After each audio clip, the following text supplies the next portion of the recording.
Hi, everyone. Welcome to PNACAC's College Counseling 101 webinar series. So glad you're joining us this morning. As you can see from the slide, today's topic is all about supporting our high school students through financial aid offers and the verification process. So my name is Ray Pepley. I am a high school, college, and career counselor in Meridian, Idaho, which is like a suburb of Boise. And I'm joined today by Palmer Muntz, and he and I are co-chairs of the PNACAC Professional Development Committee. Palmer is a regional admissions representative based out of the University of Alaska Fairbanks, a beautiful campus. And we also have Erin Jensen with us today, and Erin is our PNACAC, she's the chair of PNACAC's Tech Committee. So she supports us during this webinar series. But what's great is that they are actually our presenters today. How fabulous is that? When we were talking about who could we ask to help us with this really important topic, and they both jumped and said, choose us, please. And so they are going to present their vast knowledge, expertise, years of experience. They both are obviously still in the field of admissions counseling. Palmer, like I mentioned, is a regional at the University of Alaska Fairbanks, and he is based out of Vancouver, Washington, but I'm sure many of you have met him in his travels. He has a long list of colleges that he's been at, including Oregon Tech, and Palmer, you probably have to share all the others. Asbury College is another one that stands out. He has so much experience. I have learned so much from him in the past 2 years. And then Erin, I first met Erin when she was a regional, actually she's working in admissions at WSU, but I met Erin when she was the regional rep for Portland State. So she would come to Idaho and say hello to all of us. And then she was also with Western Washington, right, Erin? And then probably some other places, but she is kind of transitioned into consulting, helping colleges and universities through their processes. And so I am just so blessed to have both of them here today, and just can't wait to hear what they have to share. But a couple of housekeeping. Oh, sorry. Let me talk about this slide right here. So many of you have been with us through the last few months of this series, but just wanted you to see what we have coming up in the next 3 months. And the disability support services I can't wait to hear about that one. We have 2 lovely people sharing their expertise with that. And then we also have one of our hot topics was how do we help our students who are potentially or prospective student athletes. So we have some folks from actually Boise State who will Boise State's eligibility office. I think I'm calling it the wrong thing, but they'll be here to present on that. And then we're going to end the year with, wait, we're out of order. That's it for the year, actually. I don't know why September 14th. The one rolled back around at the end. I'm not sure what. Okay, we only have the 2. We're not jumping back down to September 2024. I know, it's like, whoa, we'll have different. Oh, and speaking of, we are sending out a questionnaire to all of you who have registered for this webinar series. We want to know, how do we make this valuable for you? We want to know the topics that are on your mind. Like, what would you like to learn more about? What would you like, more information on, or to clear up some confusion you have about different topics. So we have a questionnaire going out. It's just 3 simple questions. If you could answer those questions for us, we just want to hear from you. Please tell us. But a couple of other items is, I don't know if you've heard about the PNACAC conference coming up in beautiful Salem, Oregon at the campus of Willamette University. Registration is open. So I have only been a part of PNACAC for 3 years, and I've been to 3 of the conferences, and so helpful. I've walked away each time with a lot of really good information that helped me once I returned to my school. And there is a scholarship available if you've never attended. I was a scholarship recipient when we went to Helena, Montana last year, and that was very helpful for me since I work for a public institution like many of you do. And then I think that might be all of my slides, but a couple of housekeeping items. This, as you can tell, this is being recorded, as all of them are recorded. You can find the first September through January's recordings on YouTube, but we also have them. Erin sends them out to the group and then posts them on YouTube, so you can go in and watch them. And then anyone who needs college credit, or maybe you live in Washington and you need clock hours, we do have a system in place for those of you who have concurrent credits needs to recertify. It's through Northwest Nazarene University, and I can share more information about that with you. I'm the teacher of record for that. But you can join right now at $60, and you just fill out a simple little questionnaire at the end of each webinar for me. And then clock hours are run through our PNAC friend named Anne. And then I'm going to be monitoring the chat, the Q&A. So if you have any questions after they get rolling, please throw your question in the Q&A, and then I will bring those up at the end. All right, I think I've babbled on long enough. So I think we're going to turn it over to Erin first, who's going to share some slides, and then Palmer. Thank you both. All right. Thank you, Ray. Thanks, Ray. Also, I feel like you've been involved in PNAC longer than 3 years. Okay, maybe I have. Time is a blur. I'm old now. I know, time is a blur these days. All right, well, welcome everyone. So glad you're here today. This is such an important topic. And we're gonna I was just thinking to myself, Palmer and I could probably talk about this topic for 3 hours straight without stopping. So we are going to do our best to be as concise as possible so that you have a chance to ask some questions or maybe ask them along the way. Timer going right now. Thank you. So we will probably have an alarm go off at some point to keep us on track. So today's topic is demystifying financial aid offers or financial aid award letters. And this is really our opportunity to help you assist students in understanding these offers. They can get confusing. And so as Ray pointed out, we each will work with students in our own capacity outside of this presentation. Palmer works at University of Alaska Fairbanks as a regional admissions counselor. And then I am moving into consulting for both higher education institutions, but I also work independently as a college coach. So my business, Golden Ratio Northwest, is partially working with primarily transfer students and helping them through the college search process, but also high school students. So we both have, I don't know how many years, decades of experience with this topic. So first off, the first thing we want to do is just kind of tell you where we're headed today. So we're first going to be covering some foundational terms and definitions that are probably going to come up if you're helping a student with their offer letter. And then we're going to move into some examples of what these offer letters look like, some good and bad examples, as well as some role play conversations of what that might look like if you're looking at one of these offer letters with a student. And then hopefully we'll have some time for question and answer. We are actually very curious about who is here today. So we wanted to ask you some questions. We're going to give this a few seconds. You should have a poll pop up on your screen right now. We have 3 very quick questions for you to answer, so we have a sense of our audience. If you can please submit those questions for us, that would be fantastic. We're curious about how many of you have been in your current role. How long have you been in your current role? With whom are you primarily discussing financial aid offers? So we're assuming high school students, but you might be working with some others. And then how comfortable do you feel with this topic, right? We're hoping that you're here to learn more no matter what. As of right now, it looks like the majority of you have at least had 2 years under your belt, but we've got a few people who are in their first year. Awesome. So glad you're here. All high school students. Great. Palmer, you were right. We're totally working with people who are talking to high school students today. Erin, I am not seeing the poll results on here. I think that's because I'm running the poll Gotcha. right now. Okay, I'll super. end it and then Sounds you'll see. good. Yeah. Perfect. 81% of you have said that you can muddle your way through an offer letter, Good. but you want to feel more comfortable.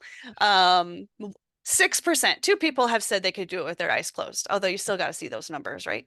So, all right, we're going to end that poll. Thank you so much for letting us know who's here today.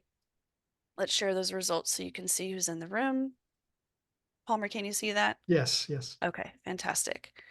We've got a lot of people who have been in the field for a lot longer than 5 years too, so that's great. Okay, well, let's get started with some. And our target audience is those of you who are a little less experienced. So just that's who we have in mind with a lot of this, is those of you who've been doing this for 3 years or less and still on a steep learning curve. And as we say here, we really did build this for people who are working with high school students, right? So this is great.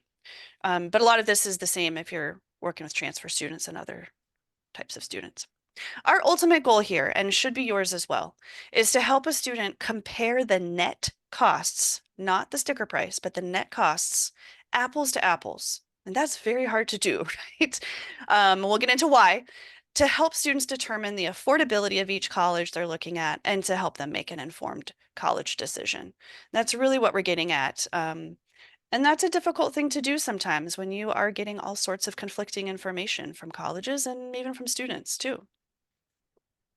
So to get us started here, some foundational terms and definitions that we've broken out into the types of costs that a student might encounter as they're looking at financial aid offers. And then we'll get into some of the resources. But first, the costs are typically using terminology such as the cost of attendance, sometimes shortened to just COA. And this is broken into direct costs that are paid directly to the college and indirect costs that are not paid directly to the college. The college doesn't bill for these things, but a student still needs to budget for them. Non-resident tuition and resident tuition is probably something you've all encountered before, right? So that is going to be a very different number if a student is considering a public institution, community college, university college. So we'll see some examples of that as well, but that's what non-resident and resident means. If they're in state or out of state. Western Undergraduate Exchange, or WUI tuition, is kind of a third middle of the road tuition number. And that's a very unique thing to this Western part of the US. Palmer is going to touch on that a little bit later in our conversations. And that is sort of a discounted tuition, we'll put it that way. Plateau tuition versus per credit tuition. Now, I'm not sure how many colleges use this term, but it's important for students to understand that some schools will charge the same tuition rate for full-time enrollment, regardless of how many credits a student takes. They could take 12 to 15 credits and it's the same cost. A lot of other colleges will charge per credit. So 12 credits would be less money than 15 credits. So that's an important distinction and something that I think students should be aware of. And they might need to ask a college about that. Personal and miscellaneous is something that I get a lot of questions about. When students see that, they say, what does that include? And I'm like, basically everything else that's not accounted for in your costs. It could be shoes and shampoo, it could be Netflix, it could be concerts, it could be sporting events, pretty much anything else that's not accounted for in other ways. So we'll get into that a little bit later, but it can cover a lot of things. What can help with costs? I'm actually going to hand this over to Palmer since I feel like I'm talking a lot. So Palmer, do you want to talk about some resources? We're not going to go into a lot of detail, but just want to make sure these terms are familiar to you, and then you can do your research or talk to us later. Certainly the federal Pell Grant, free money from the federal government, need-based, that comes out of filling out the FAFSA is an important part of the puzzle for a lot of students. State grants may be available. Typically, a state grant can only be used by a student in their home state. It can't be exported. Stafford loans are the federal loans, the main loans that students use for college. They come in both subsidized and unsubsidized flavors. With the subsidized loans, that meaning that the interest doesn't begin to accumulate until after the student has left college. While with unsubsidized loans, interest will begin shortly after the loan is dispersed. Plus loans are loans that are made to the parent of a dependent student. So the parent can borrow on the student's behalf. Scholarships or awards, basically, these are free money. Typically, scholarships are based on some sort of personal attribute. Grants are typically based on financial need to some extent. And one thing to pay attention to is whether these are renewable or are for 1 year only. There's nothing wrong either way. You just need to know what you're dealing with. Discounts and remissions. Sometimes you'll have a student who is eligible to have their tuition waived, maybe because a parent works at the school. Work study and student employment in many ways are the same thing. It's a way for a student to earn money while going through college. Work study, their wage is subsidized by the government. And therefore, in some cases, sometimes it's a little easier to find a job on campus if you're eligible for work study. And also you don't have to report the work study earnings as part of your earnings when you fill out the FAFSA in the future for that year. Payment plans, many colleges will offer payment plans. For the most part, these simply spread out the semester's payments over a matter of months. It's not something that spreads them out over years, okay? And then the 529, the college 529 college savings plans are a federally approved program where families can put away money for college in a tax-advantaged way. So it's just a sort of like an IRA, but for college. And then a few other terms that you should definitely be familiar with, but may or may not come up in your conversations. Although I'm pretty sure this one will this year.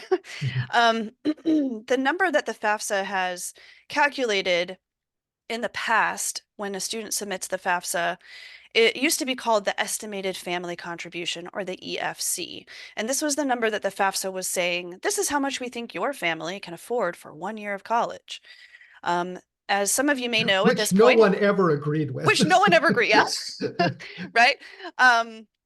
Usually students are like, I don't think we can afford that, but that's what the FAFSA would say. Some of you have been to these webinars previously, or if you've been in touch with what's going on right now, this is changing to something called the Student Aid Index. So the EFC is being retired. It is now the SAI. And we won't get into this too much, but that number can actually be negative moving forward instead of starting at 0, the way that EFC was. It is still used in the same formula though. So if you're used to seeing how that EFC is calculating a student's need, same thing, but the SAI is just a different calculation of number this year. So get used to seeing that out there. Verification is something where we'll talk a little bit about this at the end here, but verification is when a student is asked to submit some additional clarifying documents before a college can offer them aid. And this can be really scary for students sometimes, especially if they're being asked to submit tax or citizenship documents. But it is something that happens. And so we want to talk about that. Students are asked to accept or decline aid, typically loans. Most colleges are going to auto accept grant money on a student's behalf, because why would you say no to that? But there's usually some in between. Students can accept a portion of loans. And that can be a little confusing because it sounds binary, but there's actually some gray area there. In the past, offer letters were called award letters. And in the financial aid world, we are supposed to be using offer now. And so you'll see both used. Just want to point that out. They mean pretty much the same thing when you're referring to a financial aid letter. Gift aid is what we were just talking about on this last slide. Scholarships, grants, that's gift aid. It's given to a student. It's kind of free money. They don't have to pay it back. And that's very different than self-help or earned aid, where a student has to work for something like work study or a job on campus. Just if you see those used on an offer letter, and they are, that's what the difference is. And I would include student loans in that self-help category. I would too. Yeah, absolutely. Because again, it's a student who's kind of paying into investing in a loan, and that is a type of self-help there.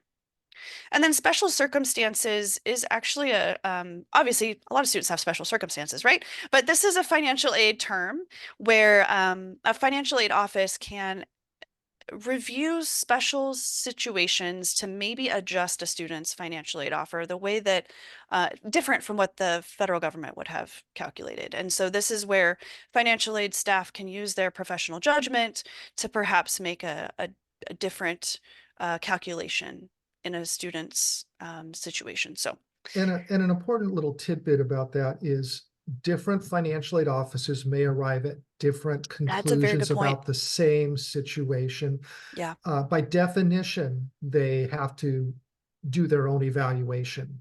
It's not something that can be across the board. And circumstances often involve a loss of income, but may involve extraordinary medical bills, a death in the family. I think this year with the new FAFSA, I wonder if they may include having multiple people in the family going to college. We'll see. I'm not sure. Yeah. Yeah.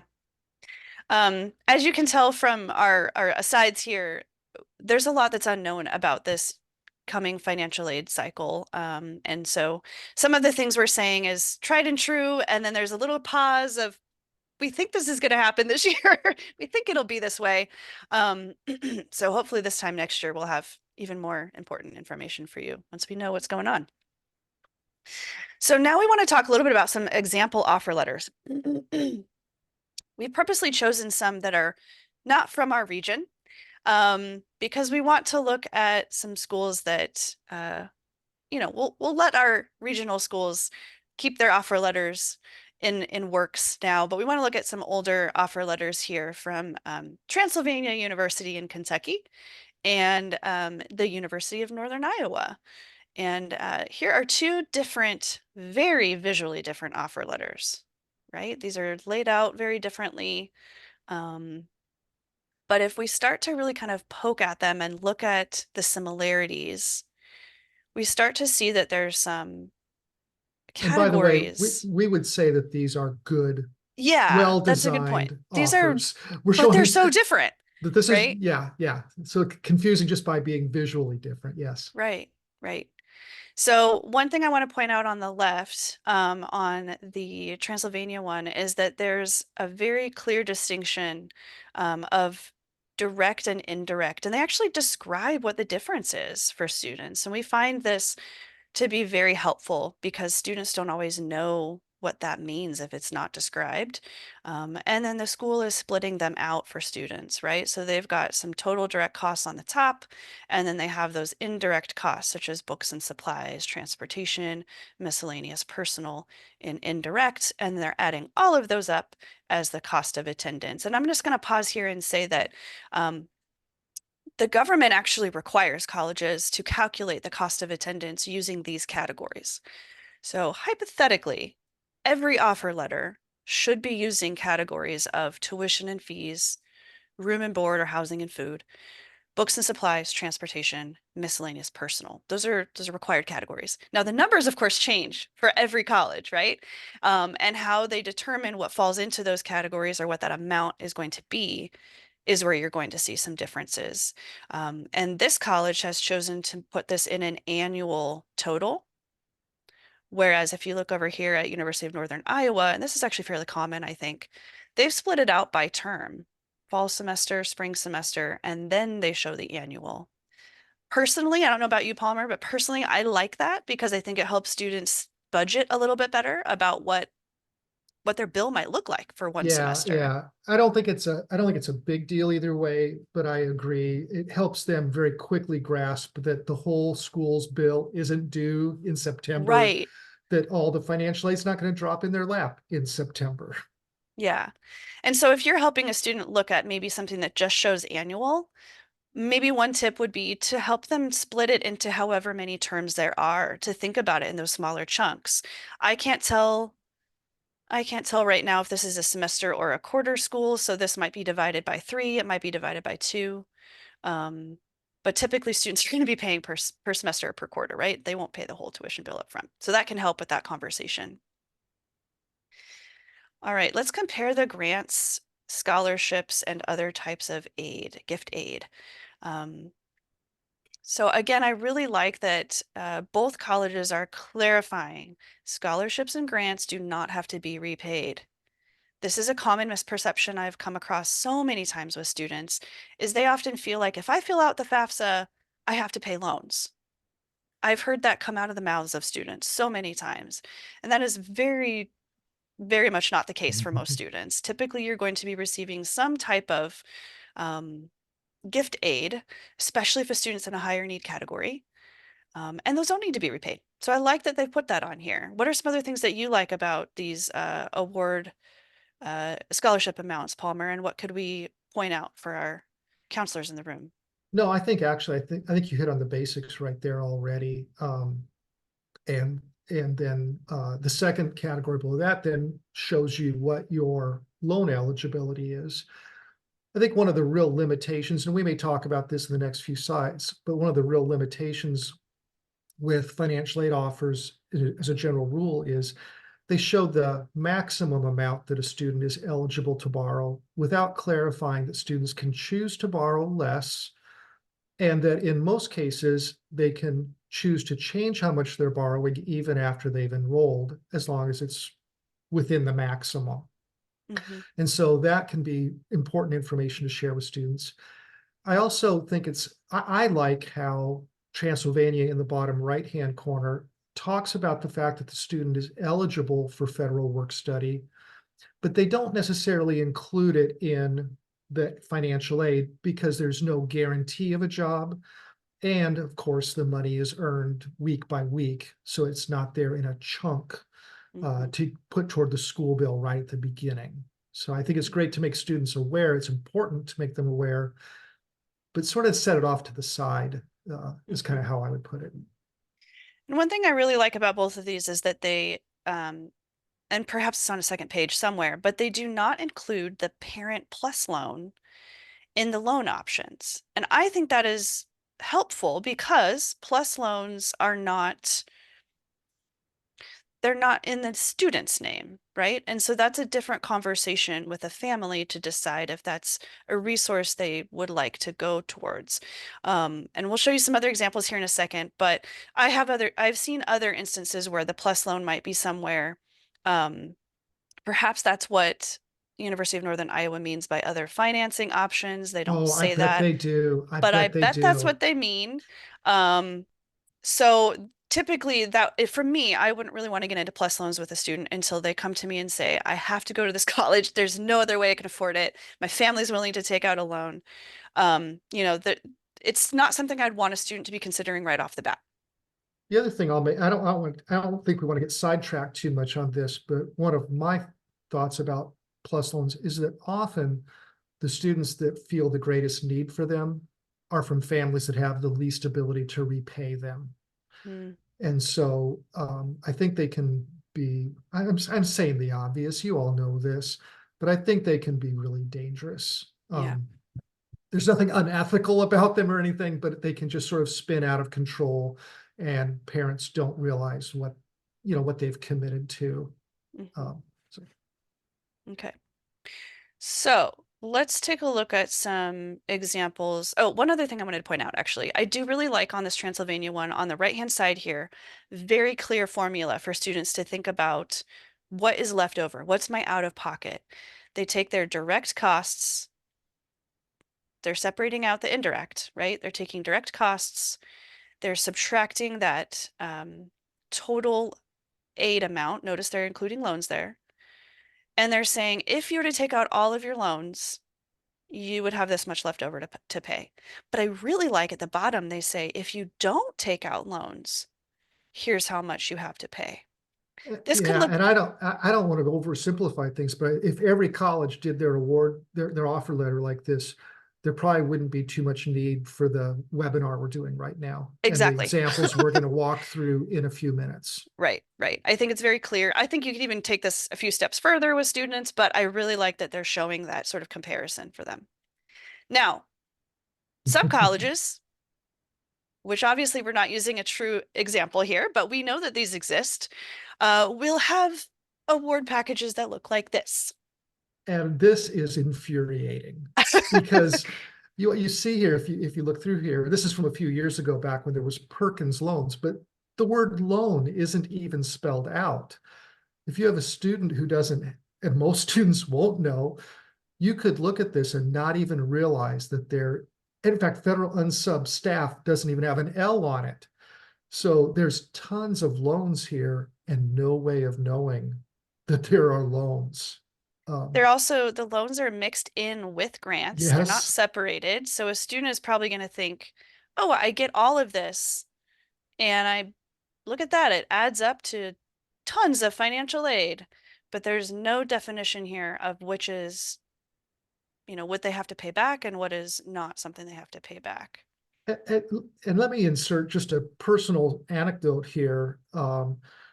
A number of years ago, my son wanted to go to a college in Texas and was very excited about it. And I, being a bad parent, said, I don't think we can afford that. But we went ahead and applied for admission and financial aid and received a financial aid offer. And I got a call from my wife saying, Palmer, you were wrong, which is always a great way, to have a conversation.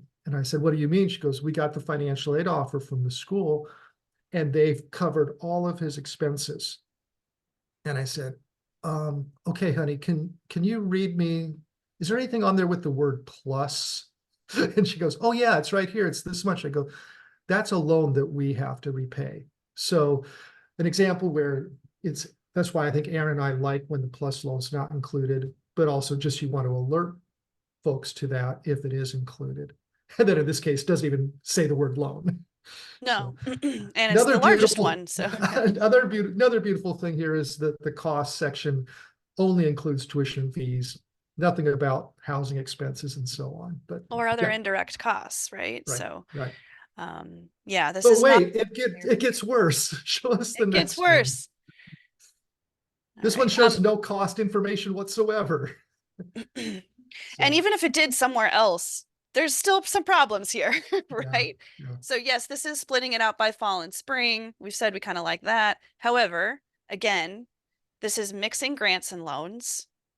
And as we just discussed with the work study, this is including it as if it's money the student is guaranteed.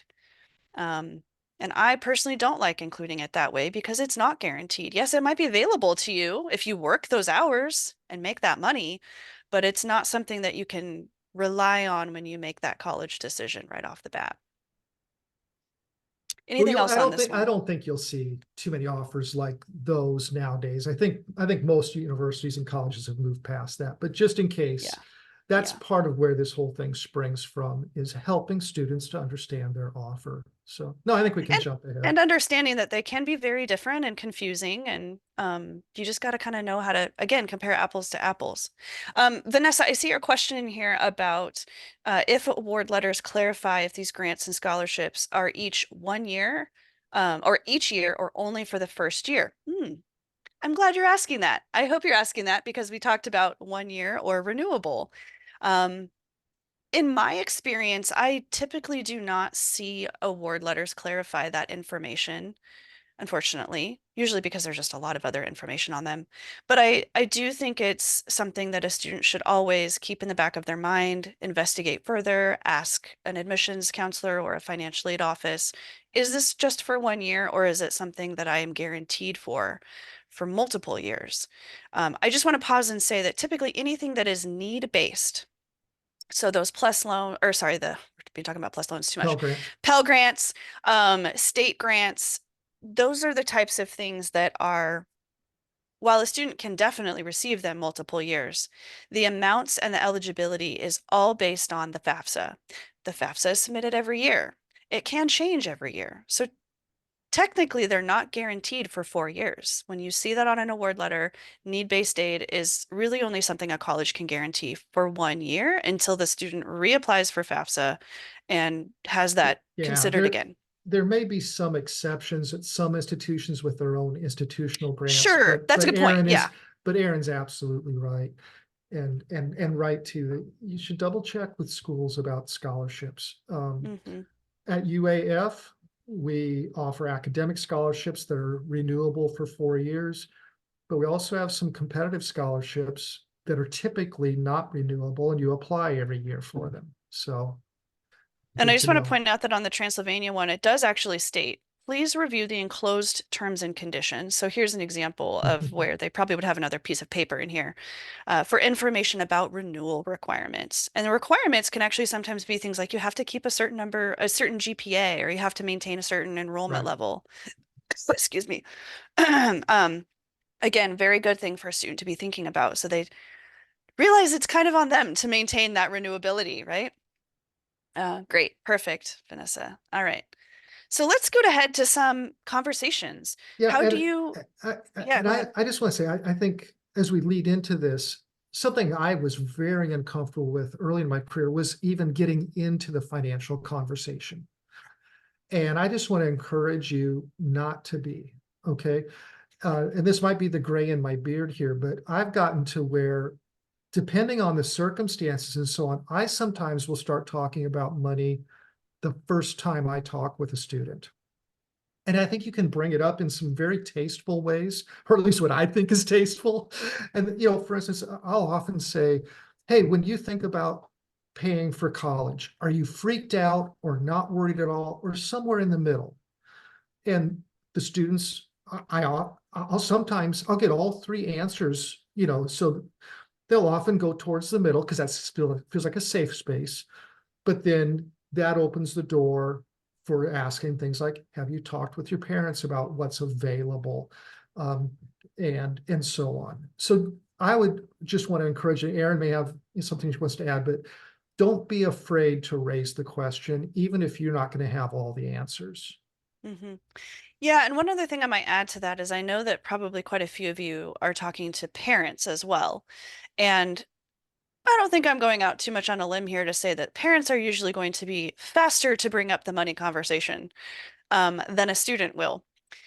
But I would also, just one little aside is, in my experience, I I feel like parents are usually, if you have both a parent and a student sitting in front of you talking about this sort of thing, parents tend to talk about the money, and the student just sort of sits there and waits for their parent to be done talking about money. I really try to engage students in this conversation because, say they're taking out, if they choose to take out a loan, that's in their name. It is their responsibility. They may not be the ones paying the tuition bill, but that loan is in their name and they'll be responsible for that. So I really try to encourage students to think about this as their own investment in their own future. And yes, parents need to be involved in many cases, but I don't want it to be a one-sided conversation with parents. So that's another thing I might throw out there. Okay, so what we're going to do next is we're actually going to role play. Both Palmer and I have applied to college recently. We've gotten our award letters and our offer letters, excuse me. And we are really needing some help with looking through them and understanding what they mean. So I'm going to go first. I applied out of state. I'm really excited to go out of state, and don't want to stay close to home. I'm like, get me out of here. I'm ready to go. How do I make this work? So, Erin, I'm so glad that you're willing to just sit down and look at this. I want you to know we really want what's best for you. Let's look first of all here. I put into a little spreadsheet what you can kind of expect your costs to be. And a couple of things I want to point out here. This gives you an idea that your ballpark total cost for a year is around $27,000 a year. This is, you've been offered the Western Undergraduate Exchange, WUI, and that's great. That discounted your tuition compared with non-resident tuition by about $13,000 a year. And So how it's did I almost get like that? that's just by simply being a resident of Washington State at our university, you're Okay. eligible for that. And that's good actually it's good through your entire undergraduate experience, okay? Now, one of the things I want to mention is that your tuition and fees may vary from this. This is an average, but it should be in the ballpark, okay? If you take more credits or less credits, it'll adjust. Also, it will change a little bit from year to year because it gets more expensive every year, okay? Like how much? It depends. At our university, the changes tend to be pretty modest, just a few percentage points, but Oh. it's a really good question to ask. And it's completely impossible for you to predict at most schools. It's a terrible system, but it's how it is, okay? Then your housing and meal plan, this is based on you living on campus. And this is, again, is an average. If you, for instance, chose to live in a single room, you'd see the cost a little bit higher. Certain meal plans will be a few $100s more or less, but this is sort of the average and gives you a decent idea of what the school bill will look like. Okay? So can I live off campus if I don't want to live on campus? At our school, after the first year, you can. Just remember that you're going to have to account for those costs still. It's just you'll be paying them differently. So now let's look at your financial aid. So you have several different scholarships that you've been awarded. These are all from the university, okay? And because they're scholarships, they are free money. You don't have to repay them. They're gifts to you, okay? And a couple of things I want to mention here. The academic scholarship is renewable for 4 years. The commitment scholarship is based on your FAFSA. And so we expect it to stay the same, but I just want you to know it could adjust. And then the T5S scholarship is a 1-year scholarship. And so you'll have to reapply for that. But you have a total of around $11,500 in free money.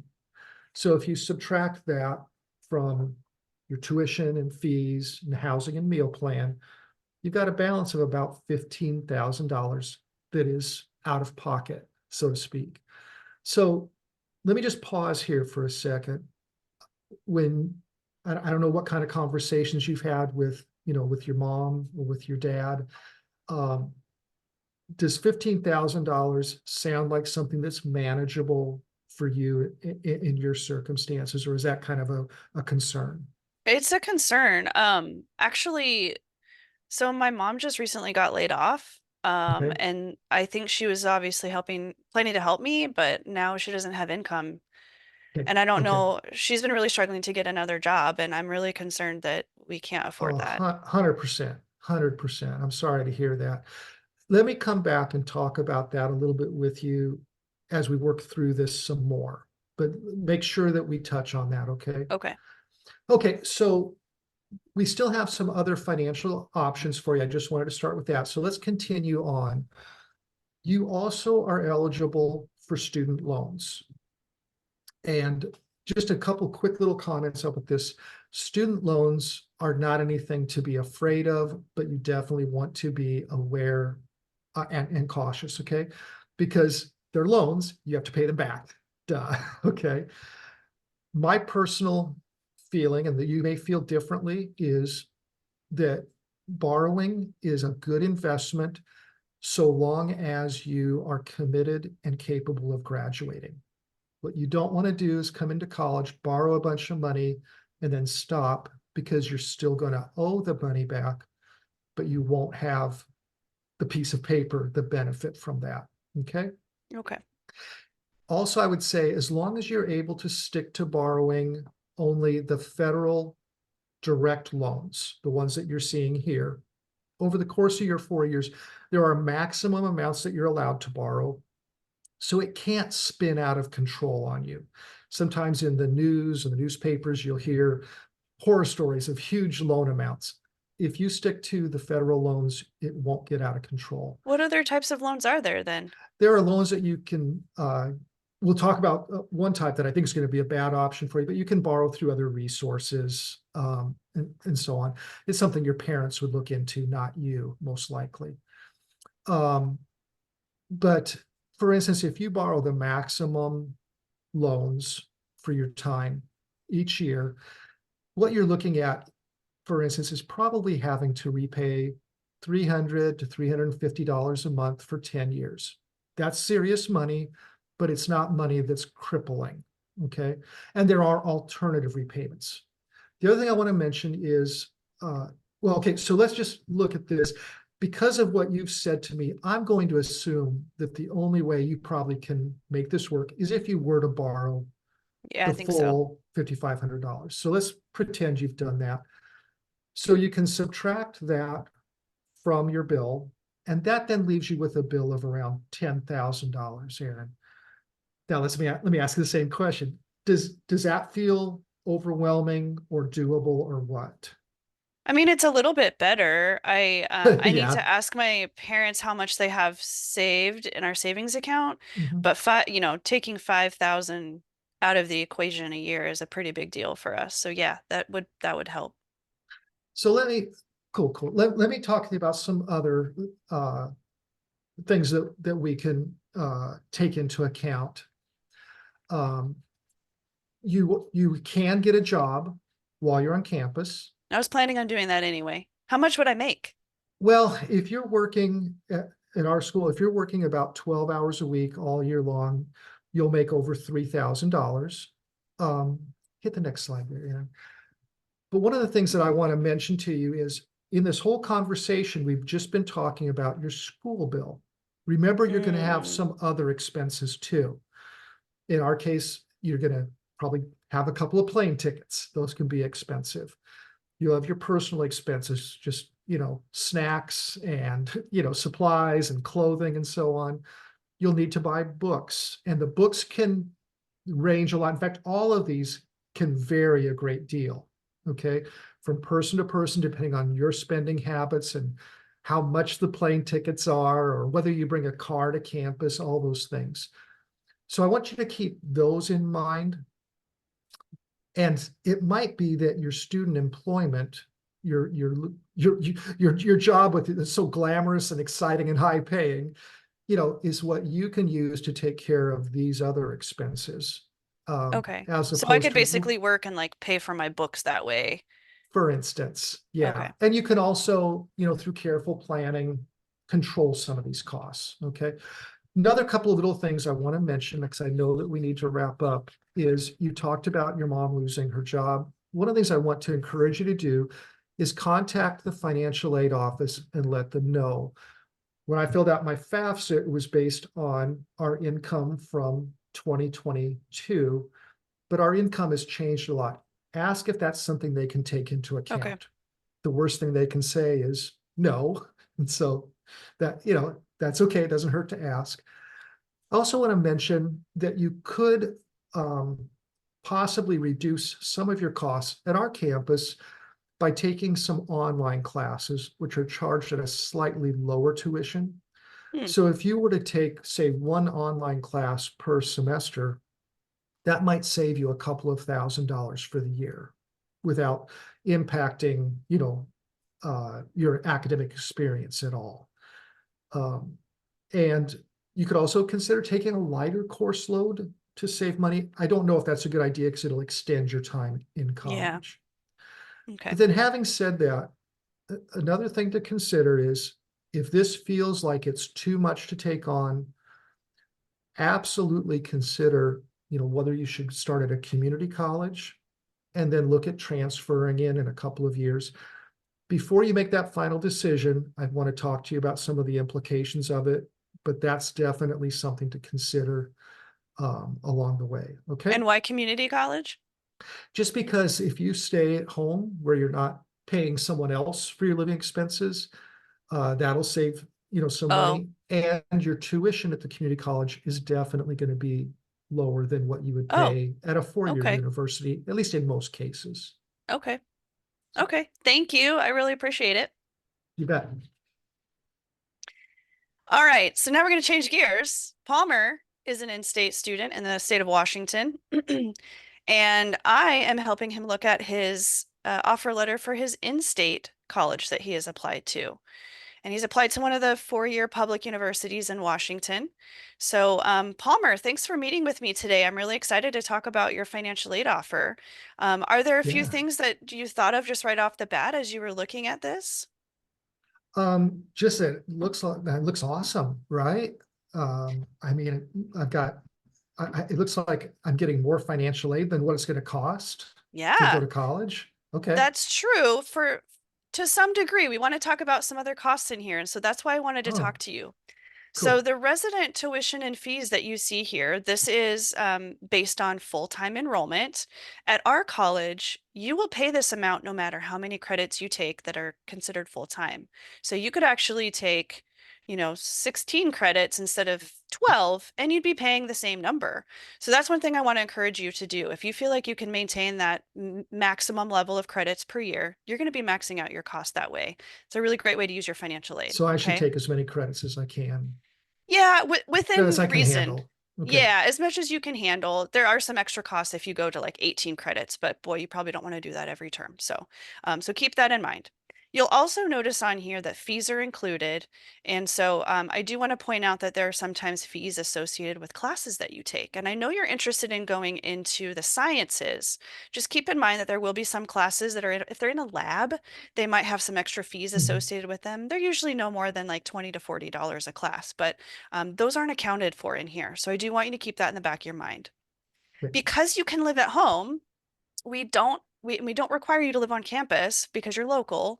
We're not including living on campus as a direct cost here. You're not going to pay the college directly for that unless you want to.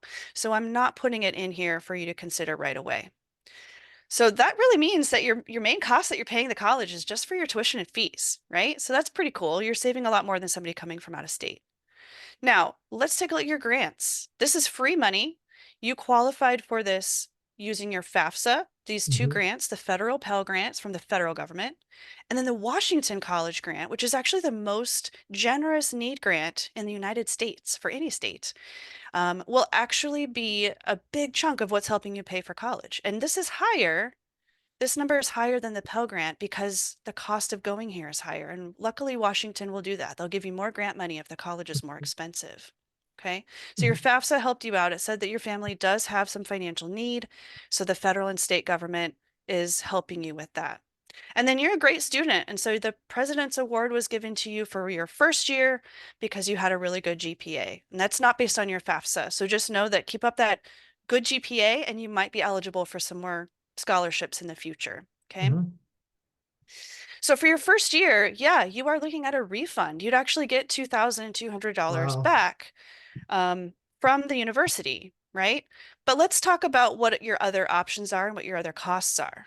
Okay. You are going to see these two loans on your offer letter. I want to encourage you to carefully consider if you need them. Okay. And notice it says max. You do not need to take out this entire loan. If you choose to take out a loan, you can take out some portion of it or none. You can decline them. If you're to pick one, I'd recommend the subsidized because you do not need to pay interest while you're in college. You only pay the interest afterwards. The government subsidizes that interest for you. Okay. Okay. So if you're to use both of those loans, for instance, worst case scenario, wow, look at that. You'd be getting a lot more in your pocket, right? But what would you be using that for? Do you have a sense of what you might use some of that extra spending money for? Well, I guess, I could move out and get an apartment with some of my friends. You could, absolutely. That might be kind of fun. Okay.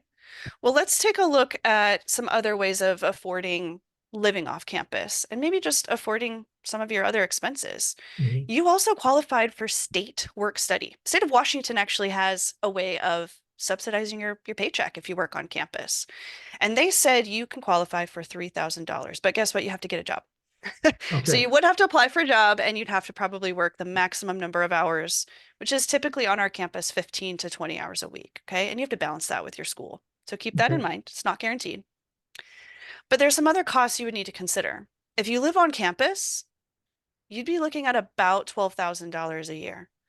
And knowing the cost of living in this area, it might actually be pretty close to that if you were to live in an apartment too. Okay. So even if you lived with your friends, your rent and your groceries might be pretty expensive. Okay. You still have to buy books and supplies every year. Wow. Um, you're still going to have to buy, probably clothes, toiletries, and Shampoo. I go through a lot of shampoo. there you go. Yeah. And then transportation, if you were living off campus, you're going to have to probably drive your car. You might need to get the bus. You have to pay for parking. So Mhm. transportation could also cost you some too. All right. So this number of getting this money back might not cover everything if you live off campus. So are you thinking of living on at home? Have you considered living at home? Is that an option for you? Yeah, I might have Okay. to pay some rent or something at home too, but Okay. not like that much. Not like living in an apartment. Okay. So let's actually scratch some stuff off and we're going to do some side math here. We're going to say, what if you don't take that Stafford loan? Let's keep this subsidized on reserve. Mhm. Remember, you have to apply for a job. You're going to get this refund. But let's say you live at home and let's say your parents don't make you pay any money, right? Okay. That's $0. Okay. Sounds Woohoo. good. But you do probably want to account for parking and gas driving to campus. Okay. That's going to reduce your indirect costs by a ton. You Mhm. use your refund for that. And if we add all that up, you still have about $3,300 to cover. So that might be some combination of working and a loan at that point. Does that make sense? So it's So going to I'm change your actually costs a short lot. about $3,000. Okay. Exactly. So that's why Okay. you might want to consider maybe some loan money. If you need a new laptop, you might want to Okay. use the loan money for that too. And then definitely consider getting a job on campus and use that work study. But then you'd actually probably wouldn't be in that much debt at all, right? You'd Okay. be doing pretty good. What Okay. if I don't want a loan, but then later on I realize I'm in trouble? Yeah, so you can actually, that's a great question. You can typically go back to your financial aid office in the middle of the term. If you've been offered a maximum amount, you can still go back in the middle of the term and say, I actually think I need to use some of that loan money. And they can help you with that process. Okay. Okay. So yeah, So that's still an option maybe along I'll the way. start without taking any loans and see what happens. Yeah, that's what I recommend to students. I would not be I would not say you should be taking out a bunch of loans right up front when you don't know what you're actually going to use it for. Okay. Okay. So only use it if it's necessary. Okay. So we can always go back and look at this again together after you've considered whether you want to live at home or not. But this might give you some good options to consider. Okay. Cool. All right. Well, thanks for meeting with me. Good luck. Yeah. Good All luck. right.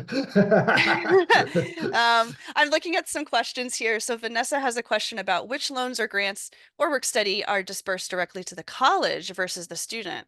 Really great question, Vanessa. I would say right off the bat, work study is dispersed to the student because they get it in the form of a paycheck. But typically, loans and grants are going to be deducted from tuition at the beginning of the term. So that kind of goes to the college.